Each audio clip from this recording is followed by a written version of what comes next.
সকাল সকাল একটা বিশাল বড় গুড নিউজ, সূর্য আসছে।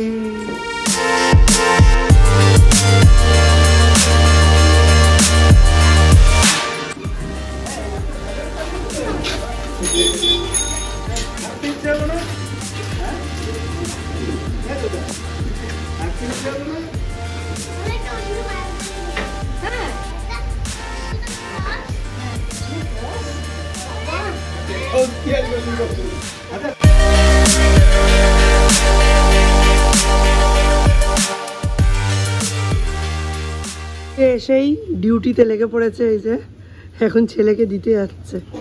দীপের আজকে ইংলিশ ইউনিট টেস্ট, এখন বেল্ট পরতে পরতে দৌড়চ্ছে।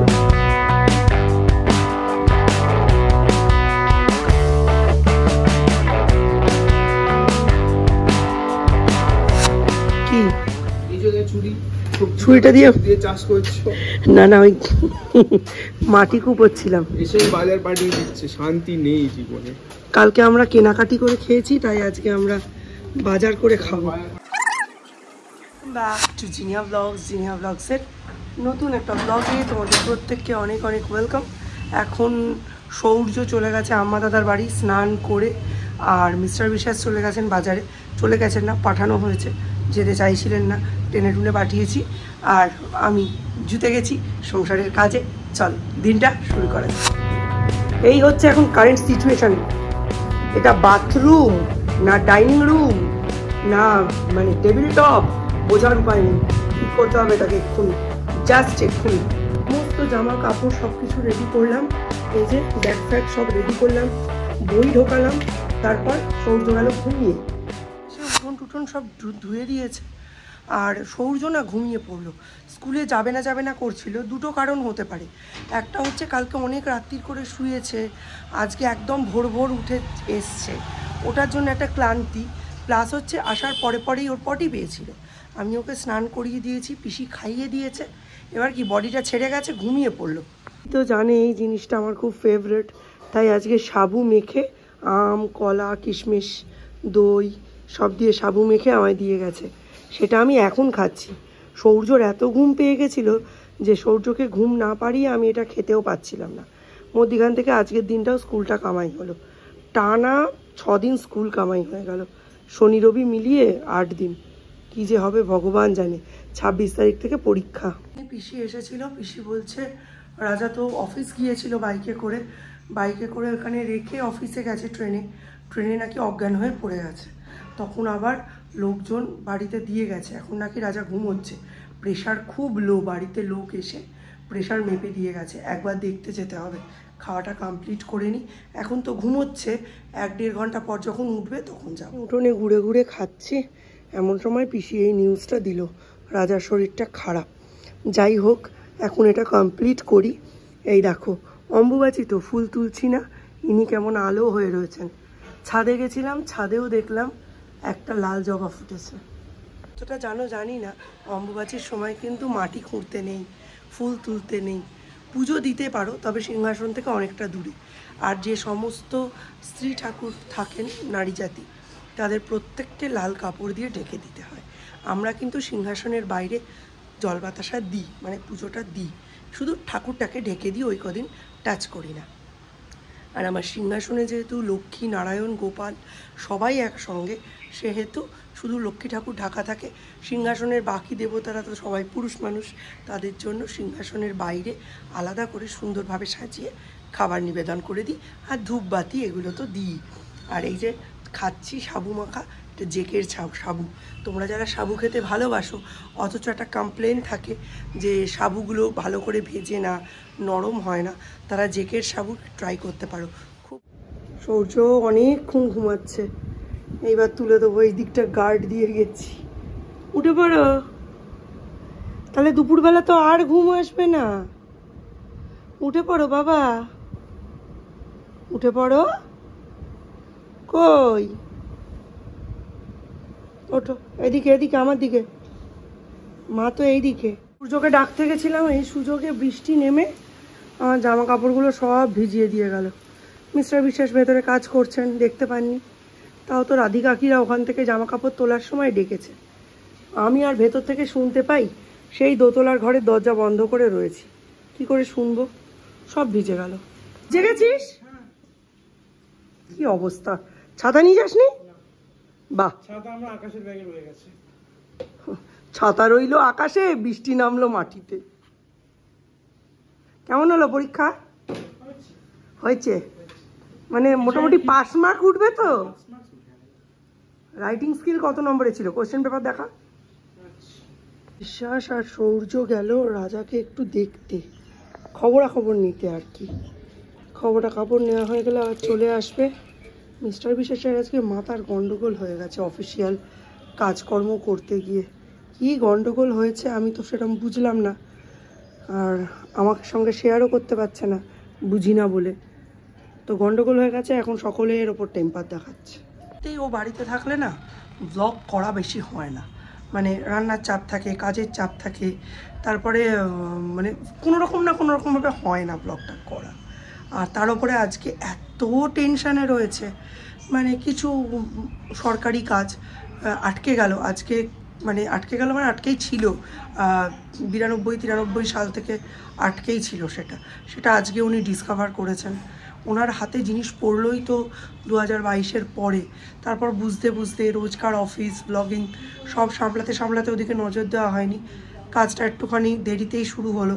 এখন জানি না কালকেও অফিস যেতে পারবেন কি না, অনেক কাজ পেন্ডিং হয়ে রইলো। আর যেহেতু আমি বুঝছি না, ওই জন্য আমার সঙ্গে শেয়ারটাও করা হচ্ছে না। এতে কি হচ্ছে, মানে ভেতরে টেনশন করে আরও বেশি কুড়ে এক শেষ হচ্ছে। শুকনো লঙ্কা সর্ষের তেলে ভালো করে একটু ভেজে নেব। কি গো, কুমড়ো ভাতে খাবে তো? শুকনো লঙ্কা পোড়া দিয়ে, হ্যাঁ শুকনো লঙ্কা পোড়া দিয়ে মেখেছি। হ্যাঁ, লো জিআই করে রান্না করতে করতে সত্যি অনেকটাই রান্না হয়ে গেছে। কি কি রান্না হয়েছে তোমাদের এখন দেখিয়ে দিই। ভাতটা এখনো হচ্ছে, মানে এক রাউন্ড ভাত হয়ে গেছে, আরেকটা হচ্ছে।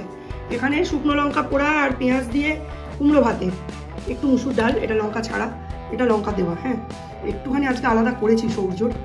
আর তারপরে হচ্ছে এই যে মাছের কাঁটা দেওয়া পুঁই ডাঁটা। আর এখানে হচ্ছে একদম পাতলা, এই ঝোলটা সৌম্য একদম পছন্দ করে না, ঝিঙে আলু দিয়ে মাছের ঝোল। এই হয়েছে আজকের রান্না বান্না। আপাতত আমাকে স্নান করতে যেতেই হবে, কারণ ঘড়ির কাঁটা এখন প্রায় 2:30-এর দিকে। চলো রান্না বান্না কমপ্লিট, স্নানে যাই। হ্যাঁ, এইটুকু একটা কম বয়সী ছেলে, তার যদি সানস্ট্রোক হয়ে যায়, আমার থেকেও কত ছোট, আমার বোনের বয়সী, তার যদি সানস্ট্রোক হয়ে যায় তাহলে আমরা আর কি করলাম। বলছি জানো, দীপ এসে যেভাবে ডেসক্রিপশান দিয়ে আমায় কোয়েশ্চেনটা দেখালো, আমার হাসতে হাসতে পেটে খিল ধরে গেছে। ওটা দীপের কাছ থেকে বরাবর আমি তোমাদের শোনাই যে দীপ কেমন পরীক্ষা দিয়েছে। এবারও সেটাই দীপের কাছ থেকেই শোনাবো দীপ কেমন পরীক্ষা দিয়েছে। মোটামুটি আমাদের সব কাজ কমপ্লিট, রান্না বান্না কমপ্লিট, এবার খেয়ে দিয়ে শুয়ে পড়তে পারলেই বাঁচি। কিন্তু ওই আমার স্নান হয়নি, আমায় পাহারায় বসিয়ে এখন মিস্টার বিশ্বাস গেছেন স্নান করতে। তার মধ্যে রাজার ওখানে গেলেন, একটু দেরি হলো।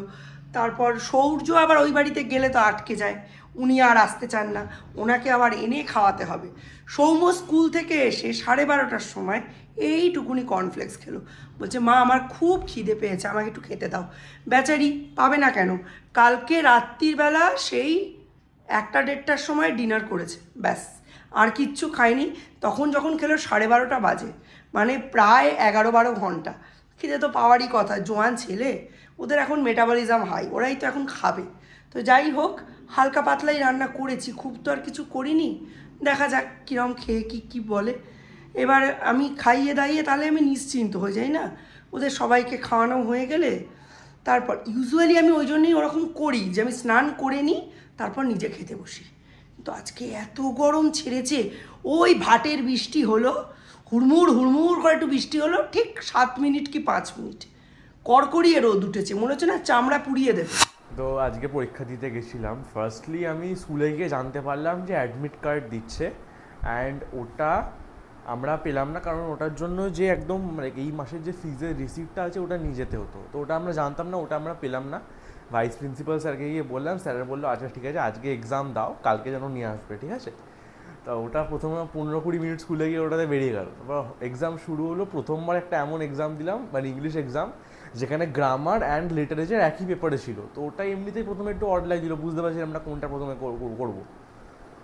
ওভারঅল সবাই মিলে ঠিক করলাম আগে লিটারেচার পার্টটা করি, কেননা ওটার অ্যান্সারটা বড় হয়। এবার আইসিএসসির আমাদের অভ্যাস, আমরা যাই কোয়েশ্চেন নাম্বার থাকুক, মার্কস থাকুক যত, আমরা অ্যান্সার বড় বড়ই লিখি। সে আমি আজকেও হয়েছে, আমি 1 নম্বর, আমি না মানে সবাই, মানে সেন্ট লুকস থেকে যারা গেছে 1 নম্বরের অ্যান্সারের জন্য 3-4 লাইন লিখে চলে এসেছি। স্কুলে নাকি বলা হয়েছিল 1 লাইন করে লিখতে, আমরা 3-4 লাইন করে লিখে দিয়েছি। মানে কী বলতো, সেন্ট লুকসে পড়ে পড়ে একটা এমন অভ্যাস হয়ে গেছে, ছোটো অ্যান্সার লিখতে পারি না। ছোটো অ্যান্সার লিখলে কি মনে হচ্ছে কি একটা মিসিং আছে, এটা একটু আর একটু বড়ো হলে দেখতে ভালো লাগে, ওই প্রবলেমটা আসছে। তো ওরকম করে করে প্রথমে 1 ঘন্টা তো ওখানেই বেরিয়ে গেলো। তারপর স্কুলের রুটিনে লেখা হচ্ছে 1.5 ঘন্টার পরীক্ষা, স্কুলে গিয়ে জানতে পারলাম 2 ঘন্টার পরীক্ষা। টাইম ম্যানেজমেন্ট ওখানে আবার বেরিয়ে গেল আমার, 1 ঘন্টা ওরকম করে করে বেরিয়ে গেল, ঠিক আছে। তারপর আমি গ্রামার পোর্শনটায় ঢুকলাম। গ্রামার পোর্শনটায় প্র্যাকটিস তো একদমই করিনি, কালকে রাইটিং স্কিলটা শিখেছি আমি, ঠিক আছে। গ্রামার পোর্শনটায় নোট মেকিংটা ঠিক করে লিখে দিয়েছি। সামারি পোর্শনটা লাস্টে একদম লিখেছিলাম বলে টাইম লসের জন্য, মানে টাইম কম পেয়েছিলাম, তো ওই জায়গাটা একটুখানি নড়বড়ে টাইপ হয়েছে। মানে কি বলবো, হয়তো 50 ওয়ার্ডস লিখতে বলেছিলাম, হয়তো 60 ওয়ার্ডস মতো লিখে দিয়েছি, বা হয়তো 40 ওয়ার্ডস লিখেছি, গুনতে পারিনি আমি, চেক করার টাইম পাইনি ওই পার্টটা। কিন্তু তারপর অ্যাডভার্টাইজমেন্টটা ঠিক লিখেছি, এডিটোরিয়াল লেটারও ঠিক আছে, ওই দুটো একদম ভালো আস্তে আস্তে লিখছিলাম। তারপর সবার লাস্টে গিয়ে ঢুকেছি গ্রামার পার্টটায়। এবার গ্রামার পার্টটাই হয়েছে মেন ঝামেলা। গ্রামার পার্টে দুটো জিনিস ছিল, ট্রান্সফরমেশন অফ সেন্টেন্সেস আর rectify the sentences. Rectify the সেন্টেন্সেসে ওখানটা গিয়ে দেখছি কোয়েশ্চেনগুলো তো ঠিকই আছে, মানে ভুলটা কোথায়, ভুলটা তো দেখতে পাচ্ছি না। আমি বন্ধুদের দিকে তাকাচ্ছি, কিছু ভুল আছে, বলছি না ভুল তো নেই। এই যে কী বাবা, কোয়েশ্চেনে ভুল নেই, কি ঠিক করবো? অনেক কষ্ট করে করে নিজে থেকে ভুল বানিয়ে ওগুলোকে ঠিক করে এসেছি আমি। মানে কি বলবো, আমাদের ক্লাসে একটা কোয়েশ্চেন করেছিল, এটা আমি বুঝতে পারিনি আজ অবধি কী করতে লিখিয়েছে। এটা আমাদের লিখেছিল the scouts are wearing half pants, ঠিক আছে। তা আমি যে একটা কোয়েশ্চেন ঠিকই আছে, কী হয়েছে? এখানে অ্যান্সারে কী বললো জানো, the scouts are wearing shorts. আচ্ছা, স্কাউটস হাফ প্যান্ট পরুক কি শর্টস পরুক, তাতে কী হয়েছে? কোনো এমন কি কোনো স্কাউটস নেই যারা হাফ প্যান্ট পরে না? মানে কোনো সেন্স হয় না এটার। এমন এমন মানে বানিয়ে দিয়েছিল কোয়েশ্চেনগুলো দেখে মনে হয় ঠিক আছে। একটা কোয়েশ্চেন দিয়েছে, অফকোর্স হি সিংস ভেরি ওয়েল, ঠিকই তো আছে, অফকোর্স হি সিংস ভেরি ওয়েল। আমি আর কিছু লাস্টে গিয়ে বুঝতে পারিনি, অফকোর্সের পাশে একটা কমা বসিয়ে দিয়ে চলে এসেছে, আর কিছু করিনি। আর ট্রান্সফরমেশন অফ সেন্টেন্সেসে ওখানে দিয়েছে একটা simple to compound sentence, negative sentence to affirmative sentence. এগুলো আমরা ক্লাস 3-4 নাগাদ করেছিলাম, বলছে কবে করেছি আইসিসিতে, তারপর ভুলেই গেছি কী করে করতে হয়। 7-এর বাচ্চাগুলোকে একবার জিজ্ঞেস করলাম, বলে আমরাও ভুলে গেছি। কী তোরা তো এখানেই পড়ছিস, তোরা কী করে ভুললি? মানে গ্রামার পোর্শনটা তো ছেড়েই দিলাম, 10 নম্বরে হয়তো ওখানে 4-5 হয়তো পাবো, হয়তো ওটাও পাবো কিনা গ্যারেন্টি নেই। যা লিখেছি সেটা নড়বড়ে ছিল, অ্যান্ড কিছুটা তো লিখিয়ে নি। এই হলো পরীক্ষা, হলো 50 মার্কসের পরীক্ষা। তোমার আমরা আইসিসিতে 80 নম্বরের পরীক্ষা 2 ঘন্টায় লিখতাম, খুব ভালো এক্সাম হতো, 98% পাওয়ার ছেলে, বাবা কত বড় কথা। মানে তোমার 50 মার্কসের পরীক্ষা 2 ঘন্টায়, মানে যা নয় তাই করে লিখে দিয়ে চলে এসেছি। কালকে কেমিস্ট্রি, ইংলিশে অ্যাটলিস্ট ভেবেছিলাম একটা ভালো নম্বর উঠবে, একটুখানি বেস্ট অফ 5-এর মধ্যে ঢুকে যাবে। 35 পেলে জীবন ঠিক হয়ে যাবে আমার। এখন 50-এ 35 পাওয়া মানে আমার বহুত বড় ব্যাপার এখন। কালকে কেমিস্ট্রি আছে, ওটার জন্য করতে হবে। Check the mic and make sure it sound right, boys.